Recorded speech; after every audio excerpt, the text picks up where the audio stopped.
Story 1. After my mom died, I set a single goal to do something productive each day.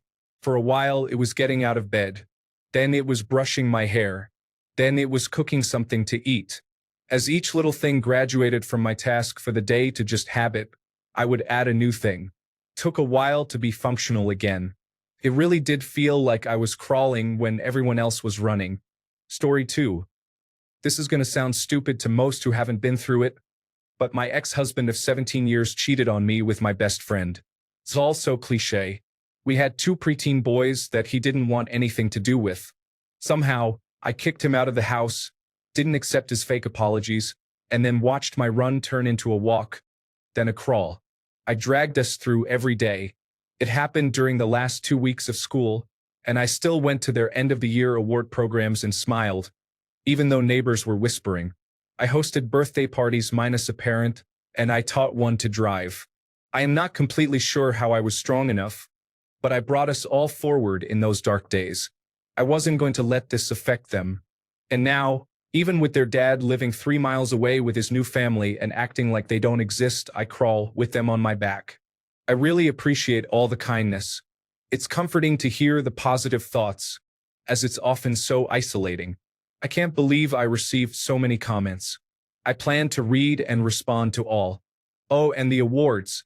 Wow, never got one of those before. Story 3. My wife died in June 2015. I lost my job at that time because I was her in-home caretaker for 3 years due to her being in a persistent vegetative state. I became addicted to methamphetamines again after 22 years of sobriety. My service dog of 10 years died. I survived an attempted murder from 2 people with rebar and ended up with brain damage and a broken neck. I got evicted because I couldn't afford to live in our townhouse anymore. I walked away from 30 years of memories because I had nowhere to store anything. I spent 2.5 years homeless, living on the streets and in shelters. The majority of these events happened within 6 months. I finally received Social Security for schizoaffective disorder, which developed from drug use after my wife died. I eventually got a home again in September. The point is, I got through it all because I kept moving forward. Story 4. Graduated from high school in 2001, tried the 4-year university thing. I was really depressed and didn't go to class much because of it. After the first semester, I dropped out and enlisted. 3 years later, I was medically discharged. Worked multiple difficult jobs while attending community college, found a somewhat decent job while nearing the completion of my associate's degree. Then the recession happened. Finished my associate's degree while spending a year on unemployment. Unemployment ran out, and I decided to hold off on trying to transfer to finish my 4-year degree. Got a job at a gas station, a month later promoted to assistant manager, 8 months later, I was store manager. A year later, left for a contractor position at a bank doing automated teller machine support. About a year later, I was hired on as an employee. 5.5 years later, I am in a new salaried role doing data analysis and finishing my degree. Story 5. This is extremely minor, but I completed a 5-kilometer race. I'm not a runner. In fact, I hate running. I have short legs and small feet. I'm slow and overweight. I did train, albeit not much. I started the race by running until I was out of breath, half a mile in. Then it was intermittent walking and running until the end. I was the second to last person to finish, but I didn't care. It was one of the best highs I've ever had. It felt good to accomplish something I always told myself I would do someday but never worked up the courage to try. I was proud of myself. So, rest in peace inbox. Thank you all for the comments, votes, and awards. This is pretty neat. Story 6. When I was 22, I lost my leg due to a suicide attempt, and becoming an amputee as a result of my own actions was extremely difficult. But I decided I was going to keep living and really see what I could do with the time and resources I have. I always thought I was too stupid and ugly to do anything with my life, but once there wasn't much left to lose, I got myself together, stopped being a victim, and now I'm 25, going to school, clean and sober. I don't have friends, a girlfriend, or family really, but I'm content being alone with my thoughts, and I think my prosthetic looks pretty impressive. Story 7. I rode my bike across the United States, most of it solo. In the middle of Missouri, I just had enough. I stopped on some guy's lawn and just cried. He came out and asked me what was up, and I explained how far I'd come, started in San Francisco, and that I was just done. He told me to ride into town, I think Springfield, which was only 10 miles away, and take a few days off and rest, which is what I did because, hey, one more day wouldn't matter. And the worst that would happen is that I'd pack it in and go home. Well, a day of rest seemed to be exactly what I needed. I spent a whole day, or most of it anyway, in blessed air conditioning, ate all the food, drank all the water, and was more or less ready to go again. I took a few more one-day breaks between Missouri and Williamsburg, Virginia, which really helped me out. So yeah, one step back, two steps forward. Story 8. Living to be honest. My parents never believed and still don't that depression is a real thing, so they never got me help when I was younger. I'm 30 now and still crawling on. Story 9. A while back, I was trying to make an application. Learning from scratch, it was hard to find time around work, friends, girlfriend, etc. But I had the mantra of, if I have only got 10 minutes, then do 10 minutes. The actual 10 minutes didn't achieve much, but it kept it in my mind, and when I had a spare couple of hours, I was in the mindset to do that couple of hours. Over the months, my project gradually grew and grew. Eventually, I got out of the habit, and the application got less and less attention, so it never got finished. I'm furloughed right now. Maybe it's a good time to get started again. Story 10. When I was quickly dipping into depression again about my relationship with my dad, it was terrible. It was slow to recover, and it was painful, but I didn't go back without moving forward afterwards. Story 11. Depression. Somehow, I keep right on enduring, and it's how I survive depression and suicidal ideation every year. Story 12. I don't know if this has been said before in this post, but there's a phrase that I constantly think of whenever I feel like I can't move forward. An arrow has to go back in order to move forward. Granted, I know this in Spanish and can't remember where I read it, but for whoever needs to read this, it's okay to step back and see where you are at in order to know what you want to aim at. Stay strong, fellow Redditors. Story 13. When I'm feeling really down or having a blood sugar episode where I can barely get out of bed and walk far enough to the bathroom, I start saying, "Hello, my name is Inigo Montoya. You have killed my father. Prepare tout. Story 14.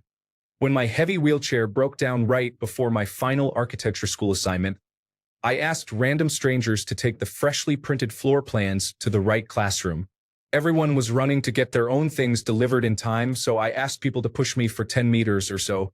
The third person pushed me all the way through, and the plans got delivered in time. Thank you, kind strangers.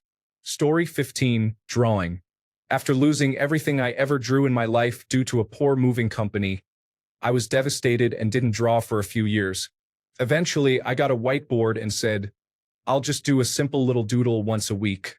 Then it became once a day. They got more elaborate.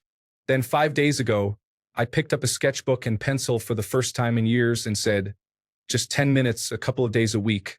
I've ended up getting lost in it for a couple of hours already. And I can't describe the feeling of joy when I looked at the completed outline and thought, wow, it actually looks like the thing I'm drawing. I have barely begun shading, but I'm so excited to continue it tomorrow. Story 16. When I left my abusive ex-husband, he had maxed out my credit cards and spent all of the savings. Earlier, he prevented me from finishing my Bachelor of Science degree and from working. I had 2 toddlers and friends who were kind enough to share time watching the babies so I could work enough to get by. He stalked me and harassed me with threats daily. I also broke a tooth in half due to stress grinding and was hospitalized for a week for what should have been a minor illness. There were at least 5 times I could have easily died that year. I did some work from home and paid off enough of my credit line to charge tuition to it.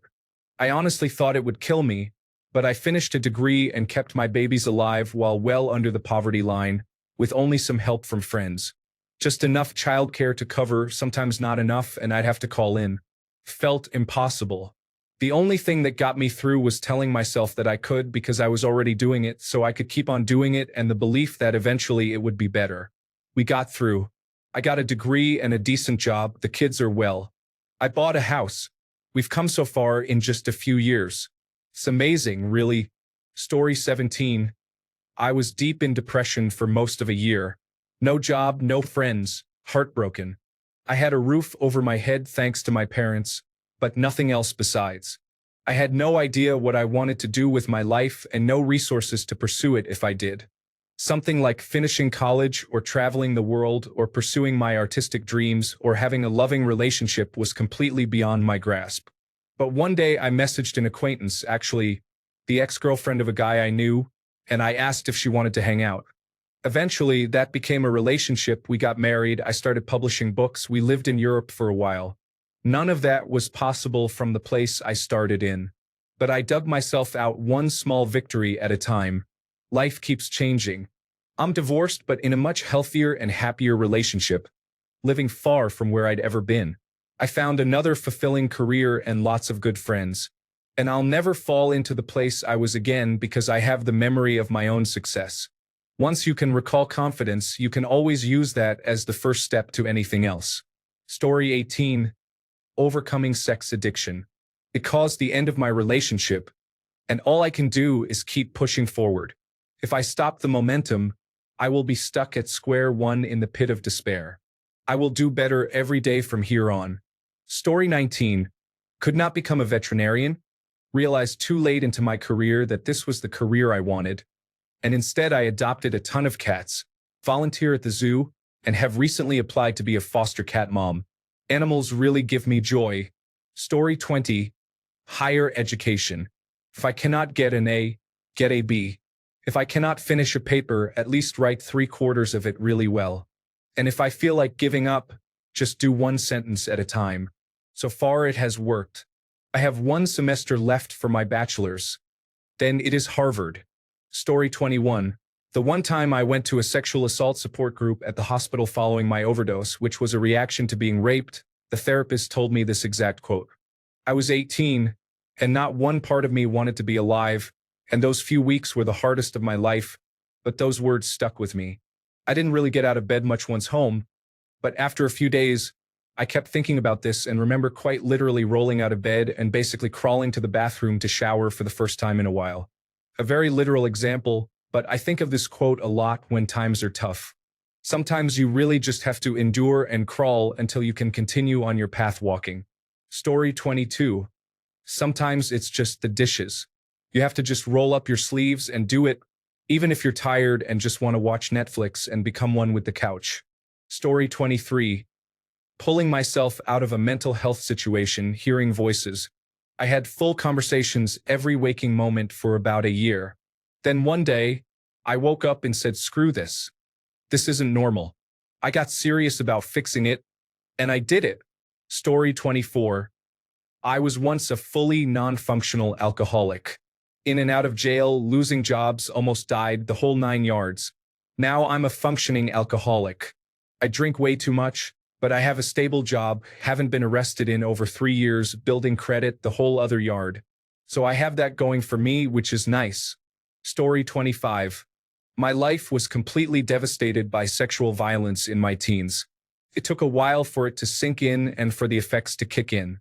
I had to drop out of university after nearly 3 years, completely depressed, and I gained a ton of weight on medication. I literally went from being a conventionally attractive girl to someone who was very overweight, although still, in my opinion, quite beautiful. I dropped out of university. I had a boyfriend, but most of my friends disappeared. I had a breakdown and spent a night in a psychiatric ward. I did everything I could to help myself after that. I got books on the internet that I knew could help me. I went to see a therapist. Twice a week. I got 2 buses and walked a long way to see the same therapist.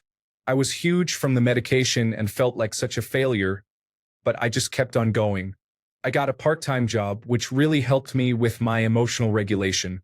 I saved up money to go and see my boyfriend. During the year, I applied for new courses at university.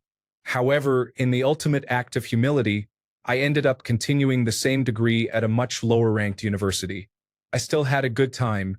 There, people didn't think much of me. I was overweight and still quite emotionally unstable. I was having symptoms from the trauma that affected me in a really bad public way. But I knew I was going somewhere. I kept my head down and ran. Through all the humiliation and some bullying, I completed my degree, even though my concentration was so bad from the trauma that I had to work all night every night and had no social life whatsoever. I went to more therapy, and when it went south, I went to more. I finished that degree seemingly unable to live alone. However, I found the subject I was truly passionate about, and this motivated me to persevere. Instead of moving back home, I proceeded to do 2 master's degrees. And by the way, I continued to have many public and humiliating symptoms, and I nearly got kicked out of university a couple of times because they didn't like it and refused to understand, but I kept on going. 5 years after dropping out, I have 2 Master of Science degrees. I just landed my first job after 132 applications. I continued to attend therapy throughout the 2 masters, and I am doing much better. I'm still a bit curvy, but really, there are worse things in life and it's kind of adorable. Getting over sexual trauma is one of the hardest things you can ever do, especially if it happened to you as a child. To have overcome this while persevering with my studies to such a high degree is to me to have continued moving forward. Thank you for the awards, everyone.